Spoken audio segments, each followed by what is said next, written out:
મિત્રોનું ફરી એક વખત હાર્દિક સ્વાગત કરું છું આપણા આજના વિડીયોની અંદર। આજનો આ વિડીયો એવા લોકો માટે રહેવાનો છે કે જેઓને સ્ટોક માર્કેટની અંદર કંઈ ખબર નથી પડતી, સાવ બેઝિકથી બિગનર છે અને સાવ બેઝિકથી શીખવા માંગે છે એવા લોકો માટેનો આજનો આ વિડીયો બની રહેવાનો છે।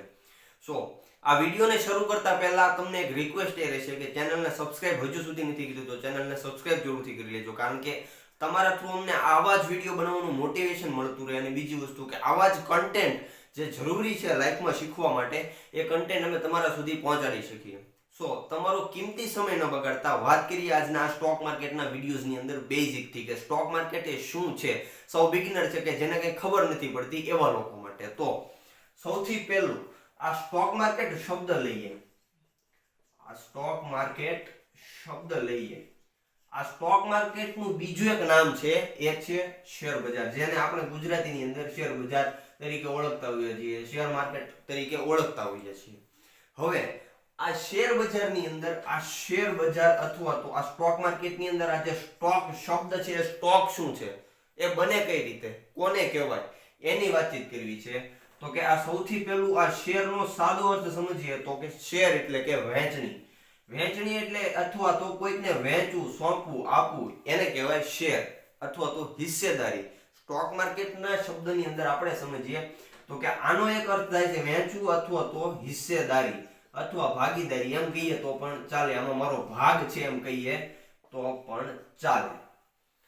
હવે આગળ વાત કરીએ કે આ જે શેર છે એ શેર છે શું, શેર કહેવાય કોને, એ બને કઈ રીતે। તો કે આજે કોઈ કંપની અથવા તો કોઈ પેઢી છે, આનું નામ લઈએ આપણે, આ પેઢી, આ પેઢીનું નામ છે એબીસી। ધારી લો કે આજે આ એબીસી પેઢી છે, બરોબર છે। હવે એ પોતાની એક રેસ્ટોરન્ટ ચલાવે છે, શું ચલાવે છે તો કે રેસ્ટોરન્ટ ચલાવે છે, રેસ્ટોરન્ટ ચલાવે છે અને લોકોને સર્વ કરે છે, ખાવાનું સર્વ કરે છે, ખાવાનું આપે છે, જમવાનું આપે છે। તો હવે કે આને પોતાનો બિઝનેસ જે ધંધો છે એ ધંધો એને વિકસાવવો છે, વિકસાવવો કરતા વધારવો છે, આ વધારવો છે અથવા તો વધારવો છે। તો હવે આને શું કહેવાય, હવે આને આ માની લો કે વિકસાવવો એને ધંધો છે, તો હવે સૌથી પહેલી જરૂર શું પડે, કોઈ વ્યક્તિને આગળ વધવું છે, કોઈ કંપનીને આગળ વધવું છે, એબીસી પેઢી છે એને આગળ વધવું છે, તો સૌથી પહેલું શું જોવે તો કે મૂડી જોવે, પૈસા જોવે। હવે પૈસા આવે ક્યાંથી તો એની વાતચીત કરીએ તો કે સૌથી પહેલો આજે એને પૈસાની જરૂર પડી, મનીની જરૂર પડી, તો એ મની આવે ક્યાંથી તો કે સૌથી પહેલું હવે એની પોતાની પાસે હશે, તો હાલો આ પોતાની પાસે છે, બરોબર છે। હવે એની પાસે એટલા જરૂરી જેટલા જોવે છે ને એટલા પૈસા નથી, તો એ બીજી જગ્યાએ ક્યાં જશે તો કે એના સગા સંબંધી પાસે અથવા મિત્રો પાસે, બરોબર, સગા સંબંધી અને મિત્રો પાસે જાય। હાલો હજી થોડા ઘટે છે તો આ ક્યાં જાય તો કે હવે બેંક પાસે જાય લોન માટે, બરોબર છે, આ લોન માટે જશે।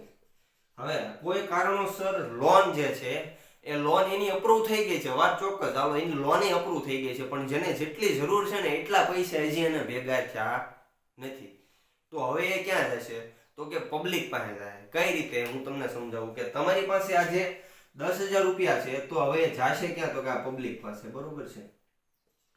તો આ જે એબીસી પેઢી છે એ પેઢી સૌથી પહેલું કામ શું કરશે તો કે સૌથી પહેલું એની જે ભાગ છે એને સૌથી પહેલા નાના નાના ટુકડાઓમાં વહેંચશે, એની જે પેઢી છે ને એને નાના નાના ટુકડાઓમાં વહેંચે। હું તમને સમજાવું કે આ એક પેઢી છે, આ એબીસી પેઢીની આખી એક રેસ્ટોરન્ટ છે। હવે આ રેસ્ટોરન્ટ ને પોતાના નાના નાના વિભાગોમાં વહેંચે છે, એટલે કે એક જમવાનો વિભાગ છે, એક જે હોલ છે ત્યાં લોકોને જમાડે છે, બીજો તો કે કિચનનો વિભાગ છે, તો કે ત્યાં એની અંદર કરિયાણું જે છે રાખેલું છે, કરિયાણું છે, શાકભાજી છે રાખેલું છે, અને એ રાખ્યા પછી એને એક અલગ ભાગમાં વહેંચે। તો કે હવે આપણું ઘર હોય તો આપણે ઘરને કઈ રીતે વિભાગમાં વહેંચવી તો કે 2 બેડરૂમ છે, એક હોલ છે, એક કિચન છે, બરોબર, તો આ રીતે ભાગમાં વહેંચી છે। હવે પેઢી આ રીતે પોતાને એક અલગ અલગ ભાગમાં વહેંચે છે। હવે દરેક ભાગને શું કહેવામાં આવે છે તો કે શેર કહેવામાં આવે છે। જ્યારે પણ કોઈ પેઢી અથવા કંપની પોતાને નાના નાના ભાગમાં વહેંચે છે ત્યારે એને દરેક ભાગને શેર કહેવામાં આવે છે। શું કહેવામાં આવે છે, આ શેરની એટલી વ્યાખ્યા થઈ તો કે આ એક ભાગ છે એને શેર કહેવામાં આવે। કોઈ રસોડાનો ભાગ છે, કોઈ હોલનો ભાગ છે, કોઈ એન્ટ્રન્સ ગેટ છે, બરોબર છે, એન્ટ્રી પોઈન્ટ છે તો એને એ દરેક ભાગમાં વહેંચે છે અને દરેક ભાગને શેર કહેવામાં આવે છે.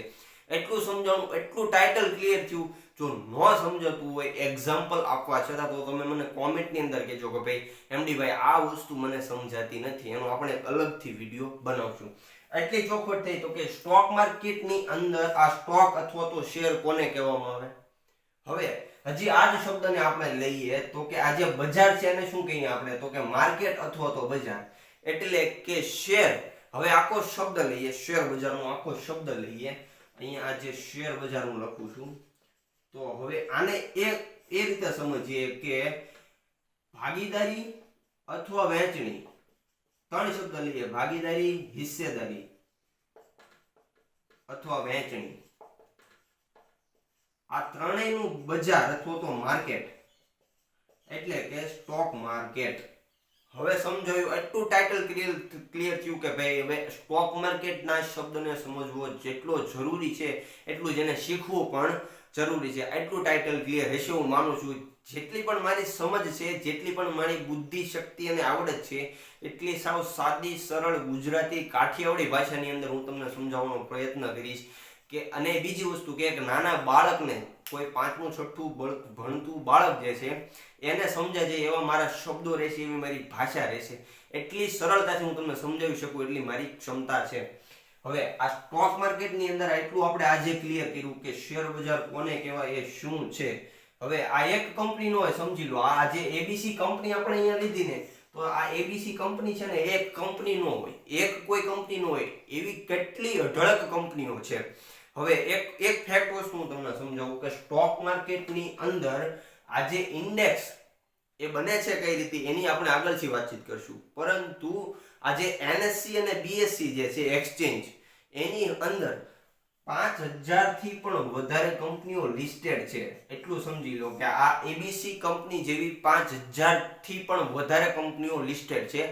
હવે આ જે એનએસસી શું છે, બીએસસી શું છે, સેન્સેક્સ અને નિફ્ટી શું છે, એની વાતચીત આપણે આગળના વિડીયોની અંદર કરવાના છીએ. કારણ કે વિડીયો બહુ લાંબો ન થાય અને બીજી વસ્તુ કે તમને સાવ સરળ ભાષામાં હું તમને સમજાવી શકું એવો મારો પ્રયત્ન છે. એટલે બને ત્યાં સુધી વિડીયોની લંબાઈ જે છે હું ઓછી રાખીશ અને એવા જ ટોપિક હું કવર કરીશ કે એક એક ટોપિકથી આપણે આખા આ જે ટોપિક, મેઇન ટોપિક આપણો સ્ટોક માર્કેટ છે એને સમજતા શીખશું.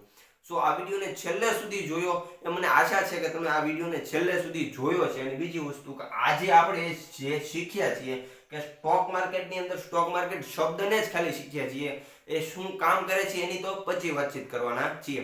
સો આ વિડીયોને છેલ્લે સુધી જોયો એ બદલ આપ સર્વનો દિલથી ખૂબ ખૂબ આભાર.